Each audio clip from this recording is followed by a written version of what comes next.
Hello friends, പുതിയൊരു വീഡിയോയിലേക്ക് സ്വാഗതം. ഇന്ന് നമുക്ക് SCERT 8ാം സ്റ്റാൻഡേർഡിലെ സാമൂഹ്യശാസ്ത്രം 3ാമത്തെ അധ്യായം പഠിക്കാം.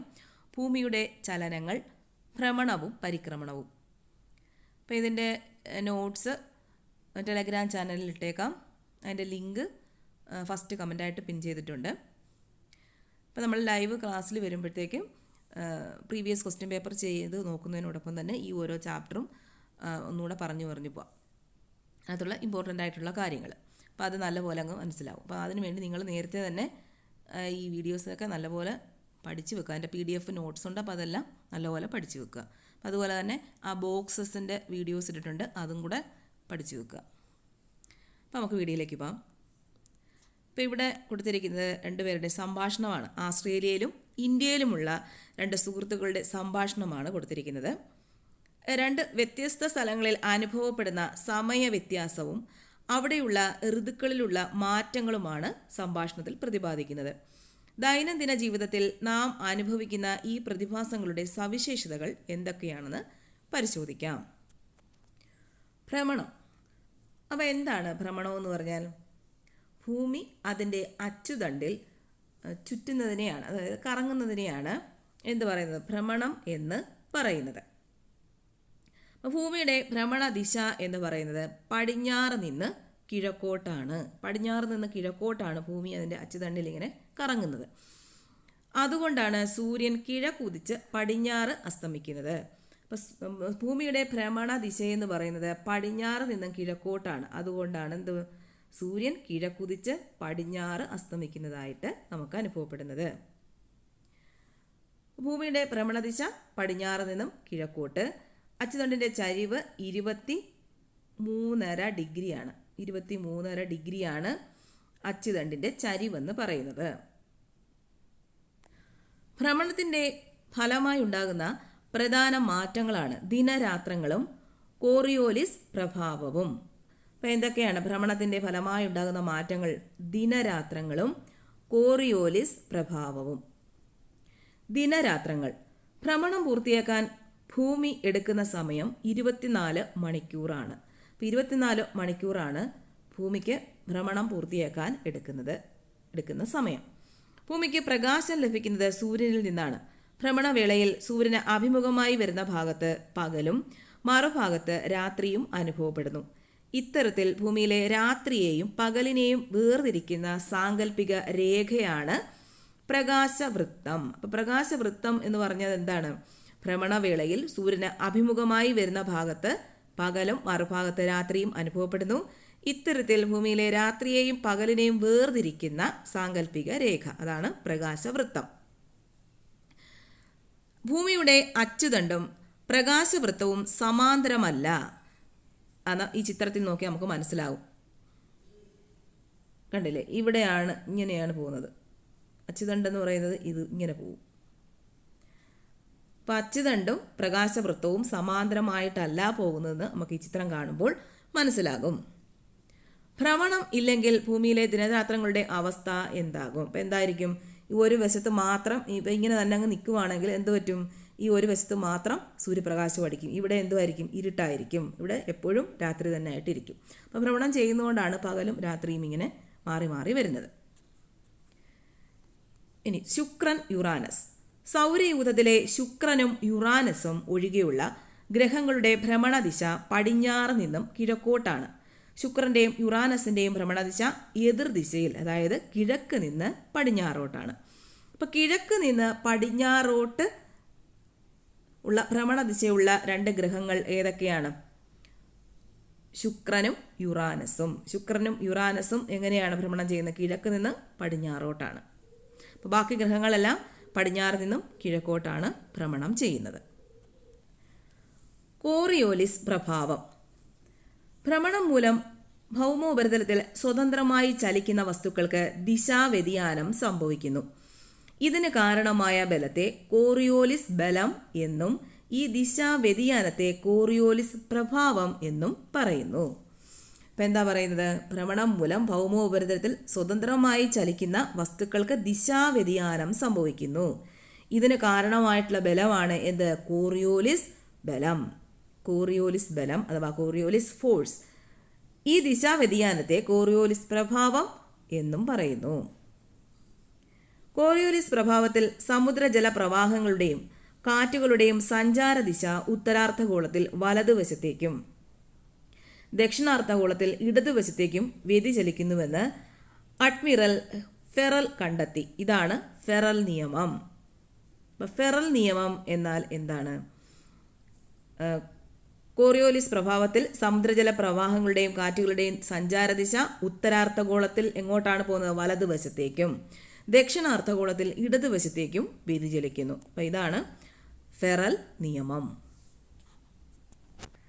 സൂര്യൻ കിഴക്കുദിക്കുകയും പടിഞ്ഞാറ് അസ്തമിക്കുകയും ചെയ്യുന്നു. എന്തുകൊണ്ടാണ്? ഭ്രമണം മൂലമാണ്, അല്ലേ? ഭ്രമണത്തിൻ്റെ ഫലമായിട്ടാണ് സൂര്യൻ കിഴക്കുദിക്കുകയും പടിഞ്ഞാറ് അസ്തമിക്കുകയും ചെയ്യുന്നത്. ഇരു അർദ്ധഗോളങ്ങളിലും സ്വതന്ത്രമായി ചലിക്കുന്ന വസ്തുക്കൾക്ക് ദിശാവ്യതിയാനം ഉണ്ടാകുന്നു. എന്തുകൊണ്ടാണ്? കോറിയോലിസ് പ്രഭാവം കൊണ്ട്. ഇനി പരിക്രമണം. ഭൂമി അതിൻ്റെ അച്ചുതണ്ടിൽ കറങ്ങുന്നതിനോടൊപ്പം നിശ്ചിത ഭ്രമണപഥത്തിൽ സൂര്യന് ചുറ്റും പ്രദക്ഷിണം വയ്ക്കുകയും ചെയ്യുന്നു. ഇതിനെ പരിക്രമണം എന്ന് പറയുന്നു. പരിക്രമണം എന്ന് പറഞ്ഞാൽ എന്താണ്? ഈ ഭൂമി അതിൻ്റെ അച്ചുതണ്ടിൽ ഇങ്ങനെ കറങ്ങുന്നതിനോടൊപ്പം തന്നെ എന്ത് ചെയ്യുന്നുണ്ട്? സൂര്യനെ വലം വയ്ക്കുകയും ചെയ്യുന്നുണ്ട്. അപ്പോൾ അതിനാണ് എന്ത് പറയുന്നത്? പരിക്രമണം എന്ന് പറയുന്നത്. ദീർഘവൃത്താകൃതിയിലുള്ള സഞ്ചാരപഥത്തിൽ ഒരു പരിക്രമണം പൂർത്തിയാക്കാൻ എടുക്കുന്ന സമയം 365 ദിവസങ്ങളാണ്. പ്രായോഗിക സൗകര്യത്തിനായി ഇതിൽ 365 ദിവസത്തെ ഒരു വർഷമായി കണക്കാക്കുന്നു. ഓരോ വർഷവും അധികമായി വരുന്ന കാൽ ദിവസങ്ങളെ 4 വർഷം കൂടുമ്പോൾ കൂട്ടിച്ചേർത്ത് ഫെബ്രുവരി മാസത്തിൽ 29 ദിവസമായി കണക്കാക്കുന്നു. ഇപ്രകാരം 366 ദിവസങ്ങളുള്ള വർഷത്തെ അതിവർഷം എന്ന് പറയുന്നു. അപ്പോൾ അതിവർഷത്തിൽ എത്ര ദിവസങ്ങളാണുള്ളത്? 366 ദിവസങ്ങളാണ് ഉള്ളത്. സൗരസമീപകം അഥവാ പെരിഹിലിയൻ, സൂര്യോച്ചം അഥവാ അബ്ഹെലിയൻ. ഭൂമിയുടെ സഞ്ചാരപഥം ദീർഘവൃത്താകൃതിയിലായതുകൊണ്ട് ഭൂമിക്കും സൂര്യനും തമ്മിലുള്ള ദൂരത്തിന് വ്യത്യാസം വരും. ഒരു പരിക്രമണ വേളയിൽ ഭൂമി സൂര്യനോട് ഏറ്റവും അടുത്ത് വരുന്നതിനെ 147 ദശലക്ഷം കിലോമീറ്റർ സൗരസമീപകം അഥവാ പെരിഹിലിയൻ എന്ന് പറയുന്നു. ഇത് സംഭവിക്കുന്നത് ജനുവരി മാസത്തിലാണ്. പൊതുവെ ജനുവരി 3. അപ്പോൾ ജനുവരി മാസത്തിലാണ് ഏറ്റവും അടുത്ത് വരുന്നത് സൂര്യനും ഭൂമിയും തമ്മിൽ. പൊതുവെ ജനുവരി 3-ന്. സൂര്യനും ഭൂമിയും തമ്മിലുള്ള അകലം ഏറ്റവും കൂടുതലായിരിക്കുന്നത്, അതായത് 152 ദശലക്ഷം കിലോമീറ്ററാണ്, ജൂലൈ മാസത്തിലാണ്. പൊതുവെ ജൂലൈ 4. ഇതിനെ സൂര്യോച്ചം അഥവാ അബ്ഹെലിയൻ എന്ന് പറയുന്നു. അപ്പോൾ ഈ 2 ഡേറ്റുകൾ ഓർത്തിരിക്കുക. ജനുവരി 3, ജൂലൈ 4. ജനുവരി 3 ഏറ്റവും അടുത്ത്, ജൂലൈ ഏറ്റവും അകലെ. ജനുവരി എന്ന് പറയുമ്പോൾ ആദ്യത്തെ മാസമാണ്, അപ്പം അടുത്ത് വരുന്നു. ജൂലൈ കുറച്ചുകൂടെ അങ്ങോട്ട് പോകും, അപ്പോൾ അതുകൊണ്ട് അകന്നു വരുന്നു. അങ്ങനെ ഓർത്തിരിക്കാം. ഒരു സെക്കൻഡിൽ ഏകദേശം 30 കിലോമീറ്റർ എന്ന രീതിയിലാണ് ഭൂമിയുടെ പരിക്രമണ വേഗത. അപ്പോൾ ഭൂമിയുടെ പരിക്രമണ വേഗത എന്ന് പറയുന്നത് എത്രയാണ്? ഒരു സെക്കൻഡിൽ ഏകദേശം 30 കിലോമീറ്റർ.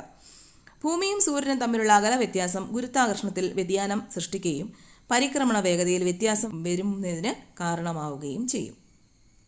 ഇനി പുരസരണം അഥവാ പ്രിസഷൻ. ഭ്രമണവും പരിക്രമണവും പോലെ തന്നെയുള്ള ഭൂമിയുടെ മറ്റൊരു ചലനമാണ് അച്ചുതണ്ടിൻ്റെ ഭ്രമണമായ പുരസരണം. ഭൂമി തൻ്റെ അച്ചുതണ്ടിൽ ഒരു ഭ്രമണം പൂർത്തിയാക്കാൻ 24 മണിക്കൂർ എടുക്കുമ്പോൾ ഏകദേശം 26,000 വർഷം എടുത്താണ് ചിത്രത്തിൽ കാണിച്ചിരിക്കുന്നത് പോലെ ഒരു വൃത്തം തീർക്കുന്ന രീതിയിൽ വളരെ സാവധാനത്തിൽ ഭൂമിയുടെ അച്ചുതണ്ട് നീങ്ങുന്നത്. അപ്പം ഇതിനെയാണ് പുരസരണം എന്ന് പറയുന്നത്. ഇനി അയനം.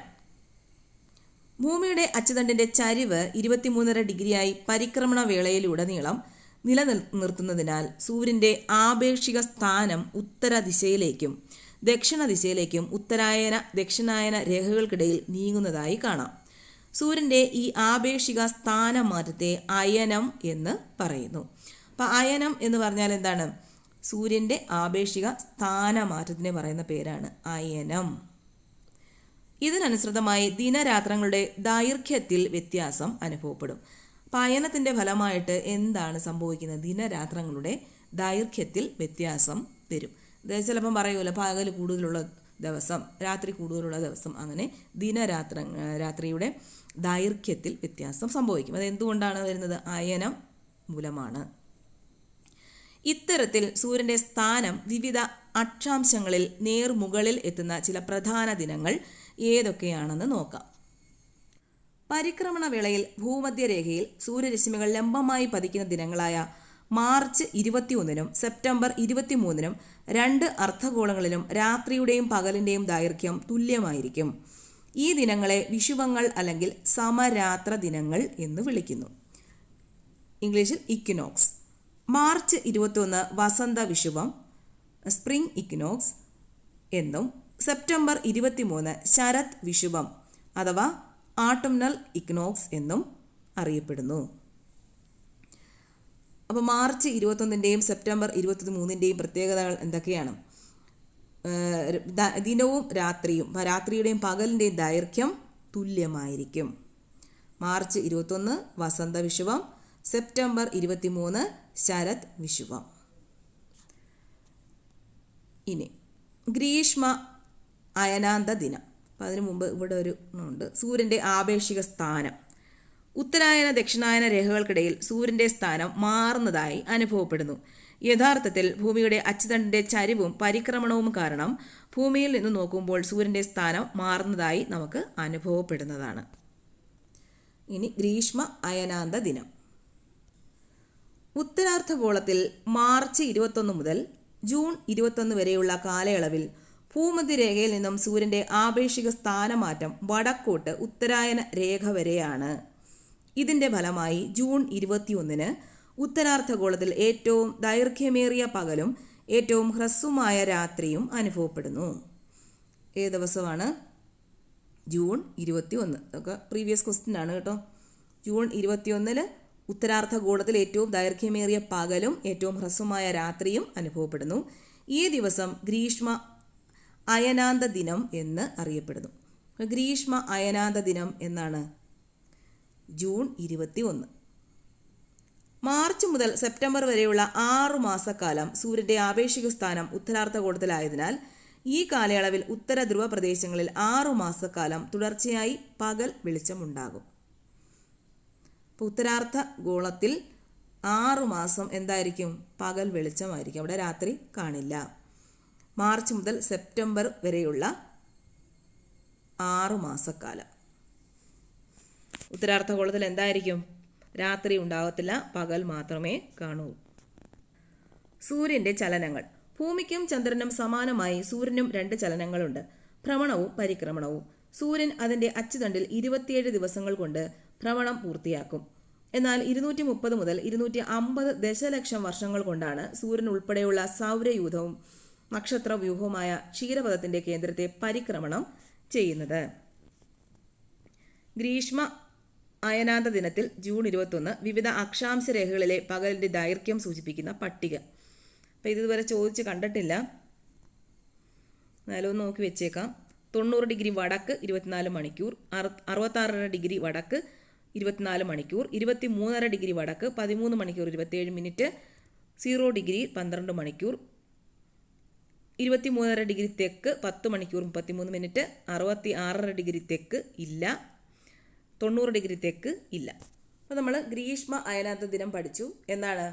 ജൂൺ 21. ഇനി അടുത്തത് ശൈത്യ അയനാന്ത ദിനം. ദക്ഷിണാർദ്ധഗോളത്തിൽ സെപ്റ്റംബർ 23 മുതൽ ഡിസംബർ 22 വരെയുള്ള കാലയളവിൽ ഭൂമധ്യരേഖയിൽ നിന്നും സൂര്യൻ്റെ ആപേക്ഷിക സ്ഥാനമാറ്റം തെക്കോട്ട് ദക്ഷിണായന രേഖ വരെയാണ്. ഇതിൻ്റെ ഫലമായി ഡിസംബർ 22-ന് ദക്ഷിണാർദ്ധഗോളത്തിൽ ഏറ്റവും ദൈർഘ്യമേറിയ പകലും ഏറ്റവും ഹ്രസ്വമായ രാത്രിയും അനുഭവപ്പെടുന്നു. ഈ ദിവസത്തെ ശൈത്യ അയനാന്ത ദിനം എന്നറിയപ്പെടുന്നു. അപ്പോൾ ശൈത്യ അയനാന്ത ദിനം എന്നാണ് ഡിസംബർ 22. ഗ്രീഷ്മ അയനാന്ത ദിനം എന്നാണ്? ജൂൺ 21. ഇത് ഒരുപാട് വട്ടം ചോദിച്ചിട്ടുള്ള ക്വസ്റ്റ്യനാണ്. ജൂൺ 21 ഗ്രീഷ്മ അയനാന്ത ദിനവും ശൈത്യ അയനാന്ത ദിനം എന്ന് പറയുന്നത് ഡിസംബർ 22. സെപ്റ്റംബർ മുതൽ മാർച്ച് വരെ നീളുന്ന 6 മാസക്കാലം സൂര്യൻ്റെ ആപേക്ഷിക സ്ഥാനം ദക്ഷിണാർദ്ധഗോളത്തിൽ ആയതിനാൽ ഈ കാലയളവിൽ ഉത്തര ധ്രുവ പ്രദേശങ്ങളിൽ 6 മാസക്കാലം തുടർച്ചയായി ഇരുട്ടായിരിക്കും. അപ്പോൾ ഏത് ദിവസങ്ങളാണ്? സെപ്റ്റംബർ മുതൽ മാർച്ച് വരെ ഉത്തരാർദ്ധഗോളത്തിൽ ഉത്തര ധ്രുവ പ്രദേശങ്ങളിൽ 6 മാസം എന്തായിരിക്കും? ഇരുട്ടായിരിക്കും. അപ്പോൾ 6 മാസം കൂടുന്തോറുമാണ് അവിടെ രാത്രിയും പകലും വരുന്നത്. ശൈത്യ അയനാന്ത ദിനത്തിൽ ഡിസംബർ 22 വിവിധ അക്ഷാംശ രേഖാംശങ്ങളിലെ പകലിൻ്റെ ദൈർഘ്യം സൂചിപ്പിക്കുന്ന പട്ടികയാണ് ചുവടെ നൽകിയിട്ടുള്ളത്. അപ്പോൾ ഇതും ചോദിച്ചൊന്നും കണ്ടിട്ടില്ല. 90 ഡിഗ്രി വടക്ക് പകലിൻ്റെ ദൈർഘ്യമില്ല, 66 ഡിഗ്രി വടക്ക് ഇല്ല. ഇനി ധ്രുവദീപ്തി ഒറോറ. ധ്രുവപ്രദേശത്ത് ശൈത്യകാലങ്ങളിൽ ശക്തമായ സൗരവാതങ്ങൾ ഉണ്ടാകുന്ന സമയത്ത് കാണാൻ കഴിയുന്ന ഒരു പ്രതിഭാസമാണ് ധ്രുവദീപ്തി. ഉയർന്ന അക്ഷാംശ പ്രദേശങ്ങളിൽ അന്തരീക്ഷത്തിലെ പ്രകൃതിദത്തമായ വർണ്ണ വെളിച്ചമാണ് ധ്രുവദീപ്തി. ഉത്തര ധ്രുവഭാഗങ്ങളിൽ അറോറ ബോറിയാലിസ് എന്നും, അപ്പോൾ ഉത്തര ധ്രുവ പ്രദേശങ്ങളിൽ ധ്രുവദീപ്തി അറിയപ്പെടുന്ന പേര് അറോറ ബോറിയാലിസ്. ദക്ഷിണ ധ്രുവഭാഗങ്ങളിൽ അറോറ ഓസ്ട്രാലിസ് എന്നും അറിയപ്പെടുന്നു. അപ്പോൾ ദക്ഷിണ ധ്രുവഭാഗങ്ങളിൽ ധ്രുവദീപ്തി അറിയപ്പെടുന്ന പേരെന്താണ്? അറോറ ഓസ്ട്രാലിസ്. രണ്ട് പേരുകൾ ഓർത്തു വച്ചേക്കുക. അറോറ ബോറിയാലിസ് ഉത്തര ധ്രുവത്തിൽ ഭാഗങ്ങളിൽ കാണപ്പെടുന്ന ധ്രുവദീപ്തി. ദക്ഷിണ ധ്രുവ ഭാഗങ്ങളിൽ കാണപ്പെടുന്നത് അറോറ ഓസ്ട്രാലിസ്. ഉത്തരായണം ദക്ഷിണായനം. ശൈത്യ അയനാന്ത ദിനത്തെ തുടർന്ന്, ശൈത്യ അയനാന്ത ദിനം എന്നാണ് ഡിസംബർ 22. ദക്ഷിണായന രേഖയിൽ നിന്നും 23 ഡിഗ്രി തെക്കാണ് ദക്ഷിണായന രേഖ. ഉത്തരായണ രേഖയിലേക്കുള്ള സൂര്യൻ്റെ അയനത്തെ ഉത്തരായണമെന്നും ഗ്രീഷ്മ അയനാന്ത ദിനത്തെ തുടർന്ന്, ഗ്രീഷ്മ അയനാന്ത ദിനം ജൂൺ 21, ഉത്തരായണ രേഖയിൽ നിന്നും 23 ഡിഗ്രി വടക്ക് ദക്ഷിണായന രേഖയിലേക്കുള്ള സൂര്യൻ്റെ അയനത്തെ ദക്ഷിണായനമെന്നും പറയുന്നു. അപ്പം എന്താണ്? ദക്ഷിണായന രേഖയിൽ നിന്നും ഉത്തരായന രേഖയിലേക്കുള്ള സൂര്യൻ്റെ അയനമാണ് ഉത്തരായണം. പിന്നീട് ഉത്തരായണ രേഖയിൽ നിന്നും ദക്ഷിണായന രേഖയിലേക്കുള്ള സൂര്യൻ്റെ അയനമാണ് ദക്ഷിണായനം. ശൈത്യ അയനാന്ത ദിനം ഡിസംബർ 22, ഗ്രീഷ്മ അയനാന്ത ദിനം ജൂൺ 21. ഈ രണ്ട് ദിനങ്ങളാണ് ഓർത്ത് ഇരിക്കേണ്ടത്. ഋതുക്കൾ അഥവാ സീസൺസ്. സൂര്യൻ്റെ ആപേക്ഷിക സ്ഥാനം മാറ്റത്തിനനുസരിച്ച് ഓരോ പ്രദേശത്തും സവിശേഷമായ കാലാവസ്ഥാ സാഹചര്യങ്ങൾ സൃഷ്ടിക്കപ്പെടും. ഈ കാലയളവിനെ ഋതുക്കൾ എന്ന് വിളിക്കുന്നു. ഭൂമിയുടെ പരിക്രമണവും സൗരോർജ്ജ ലഭ്യതയിലെ ഏറ്റക്കുറച്ചിലുകളുമാണിതിന് കാരണം. ഒരു വർഷത്തിൽ വസന്തകാലം, ഗ്രീഷ്മകാലം, ശരത്കാലം, ശൈത്യകാലം എന്നീ കാലങ്ങൾ ചാക്രികമായി ആവർത്തിക്കപ്പെടുന്നതാണ് ഋതുഭേദങ്ങൾ. വിവിധ ഋതുക്കളും അവയുടെ സവിശേഷതകളും. വസന്തകാലം സ്പ്രിംഗ്. സസ്യങ്ങൾ പൂക്കുകയും കായ്ക്കുകയും ചെയ്യുന്നു. ഇക്കാലയളവിൽ പകലിൻ്റെ ദൈർഘ്യം ക്രമേണ കൂടി വരുന്നു. ഗ്രീഷ്മകാലം അഥവാ സമ്മർ. ഉയർന്ന അന്തരീക്ഷ താപനില, പൊതുവെ ദൈർഘ്യമേറിയ പകലുകൾ. ശരത്കാലം അഥവാ ഓട്ടം. ശൈത്യകാലത്തിൻ്റെ മുന്നോടിയായി വൃക്ഷങ്ങൾ ഇലകൾ പൊഴിക്കുന്നു. ഇക്കാലയളവിൽ പകലിൻ്റെ ദൈർഘ്യം ക്രമേണ കുറഞ്ഞു വരുന്നു. ശൈത്യകാലം അഥവാ വിന്റർ. കുറഞ്ഞ അന്തരീക്ഷ താപനില, മഞ്ഞുവീഴ്ച, പൊതുവെ ദൈർഘ്യമേറിയ രാത്രികൾ. സൂര്യൻ്റെ അയനം ഭൂമധ്യരേഖയിൽ നിന്നും ഉത്തരായന രേഖയിലേക്ക് കാലയളവ് മാർച്ച് 21 മുതൽ ജൂൺ 21 വരെ. അപ്പം ഉത്തരാർദ്ധഗോളത്തിൽ വസന്തകാലമായിരിക്കും, ദക്ഷിണാർദ്ധഗോളത്തിൽ ശരത്കാലമായിരിക്കും. ഉത്തരായണ രേഖയിൽ നിന്നും ഭൂമധ്യരേഖയിലേക്ക് ജൂൺ 21 മുതൽ സെപ്റ്റംബർ 23 വരെ. ഉത്തരാർദ്ധഗോളത്തിൽ അന്നേരം ഗ്രീഷ്മകാലമായിരിക്കും, ദക്ഷിണാർദ്ധഗോളത്തിൽ ശൈത്യകാലമായിരിക്കും. ഭൂമധ്യരേഖയിൽ നിന്നും ദക്ഷിണായന രേഖയിലേക്ക് സെപ്റ്റംബർ 23 മുതൽ ഡിസംബർ 22 വരെ. അപ്പം ഉത്തരാർദ്ധഗോളത്തിൽ ശരത്കാലമായിരിക്കും, ദക്ഷിണാർദ്ധഗോളത്തിൽ വസന്തകാലമായിരിക്കും. ദക്ഷിണായന രേഖയിൽ നിന്നും ഭൂമധ്യരേഖയിലേക്ക് ഡിസംബർ 22 മുതൽ മാർച്ച് 21 വരെയാണ് ഇതിൻ്റെ കാലയളവ്. അപ്പം ഉത്തരാർദ്ധഗോളത്തിൽ എന്ത് കാലമായിരിക്കും? ശൈത്യകാലമായിരിക്കും. ദക്ഷിണാർദ്ധഗോളത്തിൽ ഗ്രീഷ്മകാലവും ആയിരിക്കും. ഇന്ത്യയിലെ പരമ്പരാഗത ഋതുക്കൾ. ഋതുക്കളെ പൊതുവെ 4ആയി തിരിച്ചിട്ടുണ്ടെങ്കിലും ഇന്ത്യയിൽ അന്തരീക്ഷസ്ഥിതിയിലെ മാറ്റങ്ങൾ അടിസ്ഥാനമാക്കി 6 വ്യത്യസ്ത ഋതുക്കൾ ഉള്ളതായി കണക്കാക്കുന്നു. വസന്തകാലം മാർച്ച് ഏപ്രിൽ, ഗ്രീഷ്മകാലം മെയ് ജൂൺ, വർഷകാലം ജൂലൈ ഓഗസ്റ്റ്, ശരത്കാലം സെപ്റ്റംബർ ഒക്ടോബർ, ഹേമന്തകാലം നവംബർ ഡിസംബർ, ശിശിരകാലം ജനുവരി ഫെബ്രുവരി. ഇനി നമുക്ക് ഭ്രമണത്തിൻ്റെ മറ്റൊരു സവിശേഷത കൂടി പരിചയപ്പെടാം. എന്താണ്? സമയം. 2024 ജനുവരി 14 റിയൽ മാഡ്രിഡും FC ബാഴ്സലോണയും തമ്മിൽ ബാഴ്സലോണയിൽ വെച്ച് നടന്ന Spanish super cup football final മത്സരത്തിൻ്റെ തത്സമയ സംരക്ഷണം വ്യത്യസ്ത ഇടങ്ങളിൽ ദൃശ്യമാകുന്ന സമയക്രമമാണ് ചിത്രം 3:16 നൽകിയിരിക്കുന്നത്. അപ്പോൾ ഈ പിക്ചറിനകത്ത് അതിൻ്റെ ഓരോ സ്ഥലത്തെയും സമയം കൊടുത്തിട്ടുണ്ട്. അപ്പോൾ തത്സമയ സംപ്രേഷണമാണെങ്കിലും ലോകത്തിൻ്റെ വിവിധ ഭാഗങ്ങളിലുള്ളവർ വ്യത്യസ്ത സമയങ്ങളിലാണ് ഈ മത്സരം വീക്ഷിക്കുന്നത്. അപ്പോൾ ഓരോ സ്ഥലങ്ങളിലും ഓരോ സമയമാണുള്ളത്. അപ്പോൾ അതെന്തുകൊണ്ടാണ് അങ്ങനെ ഉണ്ടാകുന്നത് എന്നാണ് ഇനി പറയുന്നത്. ഭൂമിക്ക് ഒരു ഭ്രമണം പൂർത്തിയാക്കാൻ അഥവാ അതിൻ്റെ അച്ചുതണ്ടിൽ 360 ഡിഗ്രി തിരിയാൻ 24 മണിക്കൂർ സമയം ആവശ്യമാണ്. 15 ഡിഗ്രി തിരിയാൻ 1 മണിക്കൂർ അഥവാ 60 മിനിറ്റാണ് ആവശ്യം. എങ്കിൽ 1 ഡിഗ്രി കടക്കാൻ എത്ര സമയം വേണം? അപ്പോൾ 1 ഡിഗ്രി തിരിയാൻ എത്ര സമയം വേണ്ടത്? 4 മിനിറ്റാണ് വേണ്ടത്. 15 ഡിഗ്രി തിരിയാൻ 1 മണിക്കൂർ വേണം. അങ്ങനെയാണെങ്കിൽ 1 ഡിഗ്രി ആണെങ്കിലോ 4 മിനിറ്റ്. 60/15. ഓരോ ഡിഗ്രി രേഖാംശ വ്യാപ്തിക്കും ആനുപാതികമായ സമയ വ്യത്യാസം 4 മിനിറ്റാണ്. അപ്പോൾ ഓരോ ഡിഗ്രി ഇങ്ങനെ മാറുന്നതനുസരിച്ച് ഇവിടെ സമയം എത്ര മിനിറ്റാണ് പോകുന്നത്? 4 മിനിറ്റ് വ്യത്യാസം വരും. ഇവിടെ 1 ഡിഗ്രി പോകുമ്പോൾ 4 മിനിറ്റ് സമയ വ്യത്യാസം വരുന്നു. പ്രാദേശിക സമയം. പണ്ടുകാലങ്ങളിൽ നിഴലിനെയും സൂര്യൻ ഉച്ചസ്ഥാനത്തെയും അടിസ്ഥാനമാക്കിയാണ് ഓരോ പ്രദേശത്തെയും പ്രാദേശിക സമയം നിർണയിച്ചിരുന്നത്. സൂര്യൻ്റെ സ്ഥാനം ഒരാളുടെ തലയ്ക്ക് നേർമുകളിൽ എത്തുന്ന സമയം ഉച്ചയ്ക്ക് 12 മണി എന്ന് കണക്കാക്കിയിരുന്നു. നിഴലിൻ്റെ നീളം കുറഞ്ഞ സമയമാണിത്. ഇത്തരത്തിൽ നിഴലിൻ്റെ നീളം, സൂര്യൻ്റെ സ്ഥാനം എന്നിവ അടിസ്ഥാനമാക്കി കണക്കാക്കുന്ന സമയത്തെ പ്രാദേശിക സമയം എന്ന് പറയുന്നു. അപ്പോൾ എന്താണ് പ്രാദേശിക സമയം എന്ന് പറഞ്ഞാൽ? നിഴലിൻ്റെ നീളം, സൂര്യൻ്റെ സ്ഥാനം എന്നിവ അടിസ്ഥാനമാക്കി കണക്കാക്കുന്ന സമയത്തെയാണ് പ്രാദേശിക സമയം എന്ന് പറയുന്നത്. മാനക സമയം, സ്റ്റാൻഡേർഡ് ടൈം. ഓരോ രേഖാംശ രേഖയിലും പ്രാദേശിക സമയം വ്യത്യസ്തമായിരിക്കും. അങ്ങനെയാണെങ്കിൽ ഒരു രാജ്യത്തിനകത്ത് തന്നെ വ്യത്യസ്ത പ്രാദേശിക സമയം ഉണ്ടാവില്ലേ? ഇത് ഒരു രാജ്യത്തിൽ പൊതുവായുള്ള പരീക്ഷകൾ, റെയിൽവേ സമയം, റേഡിയോ സംപ്രേഷണം തുടങ്ങിയവയ്ക്ക് ആശയക്കുഴപ്പമുണ്ടാക്കും. ഈ പ്രതിസന്ധി മറികടക്കാൻ രാജ്യങ്ങൾ അന്താരാഷ്ട്ര ധാരണയുടെ അടിസ്ഥാനത്തിൽ 7.5 ഡിഗ്രി രേഖാംശ രേഖയുടെ ഗുണിതമായി വരുന്ന രേഖാംശ രേഖയെ മാനക രേഖാംശ രേഖയായി പരിഗണിക്കുന്നു. ഇത്തരത്തിൽ തിരഞ്ഞെടുക്കുന്ന മാനക രേഖാംശയിലെ പ്രാദേശിക സമയത്തെ ആ രാജ്യത്തിൻ്റെ മാനക സമയമായി കണക്കാക്കുന്നു. ജന്തർ മന്തർ. 18-ാം നൂറ്റാണ്ടിന്റെ തുടക്കത്തിൽ ജയ്പൂർ മഹാരാജാവായ ജയ്സിംഗ് രണ്ടാമൻ ജയ്പൂരിൽ നിർമ്മിച്ച ജ്യോതിശാസ്ത്ര നിരീക്ഷണ കേന്ദ്രമാണ് ജന്തർ മന്തർ. ഇതിൽ 20 പ്രധാന ജ്യോതിശാസ്ത്ര ഉപകരണങ്ങൾ ഒരു പ്രദേശത്ത് നിർമ്മിച്ചിരിക്കുന്നു. ഇവ ഉപയോഗിച്ച് നഗ്നനേത്രങ്ങൾ കൊണ്ട് ജ്യോതിശാസ്ത്ര സ്ഥാനങ്ങൾ നിരീക്ഷിക്കുന്നതിനായി സാധിച്ചിരുന്നു. ഇന്ത്യയിലെ 5 ജ്യോതിശാസ്ത്ര നിരീക്ഷണ കേന്ദ്രങ്ങളിൽ ഏറ്റവും വലുതും പ്രധാനപ്പെട്ടതുമാണിത്. മറ്റുള്ളവ ഡൽഹി, ഉജ്ജയിൻ, മധുര, വാരണാസി എന്നിവിടങ്ങളിലാണ്. 2010 ഈ സ്ഥലം യുനെസ്കോയുടെ ലോക പൈതൃക പട്ടികയിൽ ഉൾപ്പെടുത്തി. ഏതാണ്? ജന്തർ മന്തർ. 2010 യുനെസ്കോയുടെ ലോക പൈതൃക പട്ടികയിൽ ഉൾപ്പെടുത്തിയ സ്ഥലം ഏതാണ്? ജന്തർ മന്തർ.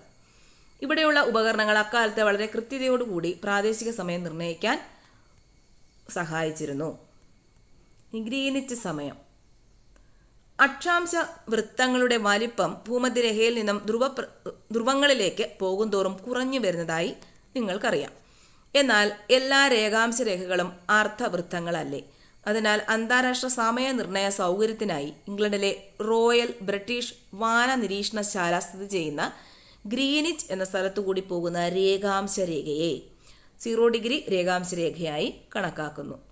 0 ഡിഗ്രി രേഖാംശ രേഖ ഇതിലെ കൂടെയാണ് പോകുന്നത്, ഗ്രീനിച്ചിൽ കൂടെ. ഗ്രീനിച്ച് ഇതിനെ പ്രൈം മെറിഡിയൻ എന്നും പ്രൈം മെറിഡിയനിലെ പ്രാദേശിക സമയത്തെ ഗ്രീനിച്ച് സമയം അഥവാ ഗ്രീനിച്ച് മീൻ ടൈം എന്നും വിളിക്കുന്നു. ലോകത്തെവിടെയും യാത്രികർ സമയം കണക്കാക്കുന്നത് ഗ്രീനിച്ച് സമയത്തെ അടിസ്ഥാനമാക്കിയാണ്. ഭൂമിയുടെ ഭ്രമണം പടിഞ്ഞാറ് നിന്നും കിഴക്കോട്ടായതിനാൽ ഗ്രീനിച്ച് രേഖയിൽ നിന്നും കിഴക്കോട്ട് ഓരോ രേഖാംശ രേഖയും കടക്കുമ്പോൾ സമയം 4 മിനിറ്റ് കൂടുകയും പടിഞ്ഞാറോട്ട് നീങ്ങുമ്പോൾ 4 മിനിറ്റ് കുറയുകയും ചെയ്യുന്നു. അപ്പം എന്താ പറയുന്നത്? ഭൂമിയുടെ ഭ്രമണം എവിടെ നിന്ന് എങ്ങോട്ടാണ്? പടിഞ്ഞാറ് നിന്നും കിഴക്കോട്ടാണ്. ആയതിനാൽ ഗ്രീനിച്ച് രേഖയിൽ നിന്നും, ഗ്രീനിച്ച് രേഖ 0 ഡിഗ്രി രേഖാംശ രേഖയാണ്. അപ്പം ആ ഗ്രീനിച്ച് രേഖയിൽ നിന്നും പടിഞ്ഞാറോട്ട് പോകുമ്പോൾ 4 മിനിറ്റ് കുറയുന്നു. പടിഞ്ഞാറോട്ടാണ് പോകുന്നതെങ്കിൽ 4 മിനിറ്റ് കുറയുന്നു. കിഴക്കോട്ടാണ് പോകുന്നതെങ്കിൽ എന്തു ചെയ്യും? 4 മിനിറ്റ് കൂടുകയും ചെയ്യുന്നു. ഇനി ഇന്ത്യൻ സ്റ്റാൻഡേർഡ് സമയം. ഇന്ത്യയിൽ എങ്ങനെയാണ് മാനക സമയം കണക്കാക്കുന്നത്? ഇന്ത്യയുടെ കിഴക്കേ അറ്റത്തുള്ള സംസ്ഥാനമായ അരുണാചൽ പ്രദേശും പടിഞ്ഞാറേ അറ്റത്തുള്ള സംസ്ഥാനമായ ഗുജറാത്തും തമ്മിൽ ഏകദേശം 30 ഡിഗ്രി രേഖാംശ വ്യത്യാസം ഉള്ളതിനാൽ 2 മണിക്കൂറോളം പ്രാദേശിക സമയം വ്യത്യാസമുണ്ട്. ഇതുകൊണ്ടുള്ള പ്രായോഗിക ബുദ്ധിമുട്ട് ഒഴിവാക്കുന്നതിന് രാജ്യത്ത് ഒരു മാനക സമയം നിർണയിച്ചിട്ടുണ്ട്. 7.5 ഡിഗ്രിയുടെ ഗുണിതമായ 82.5 ഡിഗ്രി കിഴക്ക് രേഖാംശ രേഖയെ ഇന്ത്യയിൽ മാനക രേഖാംശ രേഖയായി തിരഞ്ഞെടുത്തു. ആ രേഖയിലുള്ള പ്രാദേശിക സമയത്തെ ഇന്ത്യയുടെ മാനക സമയമായി കണക്കാക്കുന്നു. ഗ്രീനിച്ച് രേഖയും ഇന്ത്യയുടെ മാനക രേഖാംശ രേഖയും 82.5 ഡിഗ്രി കിഴക്ക് തമ്മിൽ എത്ര സമയ വ്യത്യാസമുണ്ട്? 5.5 മണിക്കൂർ സമയ വ്യത്യാസമാണ് ഗ്രീനിച്ച് രേഖയും മാനക രേഖാംശ രേഖയും തമ്മിലുള്ളത്. സമയമേഖലകൾ. അന്താരാഷ്ട്ര ധാരണ പ്രകാരം ലോകത്തെ 1 മണിക്കൂർ സമയ വ്യത്യാസത്തിൽ 24 മേഖലകളായി തിരിച്ചിട്ടുണ്ട്. ഇവയാണ് സമയമേഖലകൾ. അപ്പോൾ എത്ര സമയമേഖലകളായിട്ടാണ് തിരിച്ചിരിക്കുന്നത്? 24. പ്രീവിയസ് ക്വസ്റ്റ്യൻ ആണ്. ഓരോ മേഖലയിലും 15 ഡിഗ്രി രേഖാംശ രേഖ വ്യാപ്തിയുണ്ട്. ഇന്ത്യയുടെ കിഴക്കേ അറ്റത്തുള്ള സംസ്ഥാനമായ അരുണാചൽ പ്രദേശും പടിഞ്ഞാറേ അറ്റത്തുള്ള ഗുജറാത്തും തമ്മിൽ ഏകദേശം 2 മണിക്കൂറാണ് വ്യത്യാസമെന്ന് തിരിച്ചറിഞ്ഞല്ലോ. വ്യത്യാസം കുറവായതുകൊണ്ട് തന്നെ രാജ്യത്തിന് പൊതുവായി ഒരു മാനക സമയം തിരഞ്ഞെടുക്കുന്നതിൽ ബുദ്ധിമുട്ടുണ്ടാകില്ല. അപ്പോൾ 2 മണിക്കൂർ മാത്രമാണ് അരുണാചൽ പ്രദേശും ഗുജറാത്തും തമ്മിൽ വ്യത്യാസം. അതുകൊണ്ട് പൊതുവായിട്ടുള്ളൊരു മാനക സമയം തിരഞ്ഞെടുക്കുന്നതിൽ ബുദ്ധിമുട്ടുണ്ടാകില്ല. എന്നാൽ രേഖാംശ വ്യാപ്തി കൂടിയ റഷ്യ, കാനഡ, USA, ഓസ്ട്രേലിയ തുടങ്ങിയ രാജ്യങ്ങളിൽ നിരവധി സമയമേഖലകളും മാനക സമയവും ഉണ്ടാകും. അന്താരാഷ്ട്ര ദിനാങ്ക രേഖ, ഇന്റർനാഷണൽ ഡേറ്റ് ലൈൻ. ഇപ്പോൾ ഇവിടെ ഒരു പിക്ചർ കൊടുത്തിട്ടുണ്ട്. ഗ്രീനിച്ച് രേഖയിൽ ഇവിടെ 0 ഡിഗ്രി ഗ്രീനിച്ച് രേഖയിൽ ഡിസംബർ 25 6 PM ആണ്. അപ്പോൾ 180 ഡിഗ്രി പടിഞ്ഞാറ് ഡിസംബർ 25 6 AM ആണ്. കിഴക്കോട്ട് വരുമ്പോഴോ ഡിസംബർ 26 6 AM. ഒരു ദിവസം അങ്ങോട്ട് കൂടി ഒരു ദിവസം കുറഞ്ഞു വരും. അപ്പോൾ ഇവിടെ ഒരു പിക്ചർ കൊടുത്തിട്ടുണ്ട്. അതിനകത്ത് പറഞ്ഞിരിക്കുന്നത് 180 ഡിഗ്രി കിഴക്കും 180 ഡിഗ്രി പടിഞ്ഞാറും രേഖാംശ രേഖകൾ ഒറ്റ രേഖാംശ രേഖയാണ്. അതായത് 180 ഡിഗ്രി രേഖാംശ രേഖയുടെ ഇരുവശത്തായിട്ട് 24 മണിക്കൂർ സമയ വ്യത്യാസമുണ്ട്. ഈ രേഖ മുറിച്ച് കിഴക്കോട്ട് യാത്ര ചെയ്യുന്ന വ്യക്തിക്ക് ഈ ഒരു രേഖ, അതായത് 180 ഡിഗ്രി ഈ രേഖ മുറിച്ചിട്ട് കിഴക്കോട്ട് യാത്ര ചെയ്യുന്ന ഒരു വ്യക്തിക്ക് എന്ത് സംഭവിക്കും? ഒരു കലണ്ടർ ദിനം നഷ്ടമാകുന്നു. പടിഞ്ഞാറോട്ട് യാത്ര ചെയ്യുന്ന വ്യക്തിക്ക് ഒരു ദിവസം അധികം ലഭിക്കുകയും ചെയ്യും. അന്താരാഷ്ട്ര ഉടമ്പടി പ്രകാരം 180 ഡിഗ്രി രേഖാംശ രേഖയെ അന്താരാഷ്ട്ര ദിനാങ്ക രേഖയായി കണക്കാക്കുന്നു. അപ്പോൾ അന്താരാഷ്ട്ര ദിനാങ്ക രേഖ എന്ന് പറയുന്നത് എന്താണ്? 180 ഡിഗ്രി രേഖാംശ രേഖ. ഈ രേഖ മുറിച്ച് പടിഞ്ഞാറോട്ട് പോകുന്ന സഞ്ചാരികൾ ഒരു ദിവസം കൂട്ടിയും കിഴക്കോട്ട് പോകുന്ന സഞ്ചാരികൾ ഒരു ദിവസം കുറച്ചും സമയം കണക്കാക്കുന്നു. അപ്പോൾ ഇതാണ് അന്താരാഷ്ട്ര ദിനാങ്ക രേഖ. ഇത് മുറിച്ച് പടിഞ്ഞാറോട്ട് പോകുന്ന സഞ്ചാരികൾ ഒരു ദിവസം കൂട്ടിയും കിഴക്കോട്ട് പോകുന്നവർ എന്ത് ചെയ്യും? ഒരു ദിവസം കുറച്ചുമാണ് കണക്കാക്കുന്നത്. അപ്പോൾ ഇത്രയേ ഉള്ളൂ ഈ ചാപ്റ്ററിൽ. ഇതിൻ്റെ PDF ആയിട്ട് നോട്ട്സ് തരാം. അപ്പം ഇത് പഠിക്കുമ്പോഴത്തേക്ക് കുറച്ചുകൂടെ മനസ്സിലാവും.